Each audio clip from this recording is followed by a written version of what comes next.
Wanneer ek en jy die Bybel lees, kan ons dit op een van twee maniere doen. Fundamentalisties of histories krities.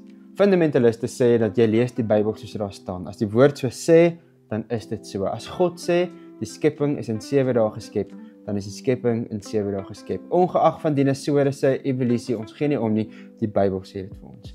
Jy mag die Bybel so lees, maar dan moet jy alles letterlik lees. 'n tweede manier is 'n histories kritiese manier, wat jy vra, hoe lyk die wêreld van die teks? Hoekom skryf hierdie ou wat hy skryf? Wie is die ou wat skryf en vir wie skryf hy dit? Dan lyk Genesis 1 skielik anders en jy gee nie eens om dat Genesis 2 nog 'n skepingsverhaal het waar die volgorde verskil nie, want jy besef hierdie goed is vir spesifieke redes geskryf in 'n wêreld waarin dit ontstaan. Genesis 1 byvoorbeeld is nie net 'n wetenskaphandboek nie. Alle gode, alle kulture het ontstaan stories gehad, skepingsverhale gehad.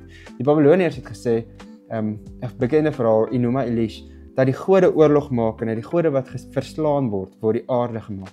En dan kry die gode swaar want hulle werk te hard hier op die aarde en hulle skep die mense om hulle slawe te wees.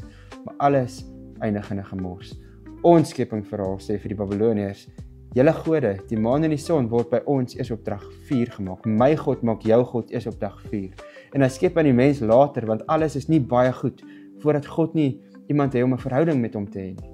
En daarom skep hy ons nie om slawe te wees nie, maar om hom te verteenwoordig, om saam met hom verder te skep. En skielik lyk die begin van die Bybel anders. Hoe kies jy vandag om jou Bybel te lees?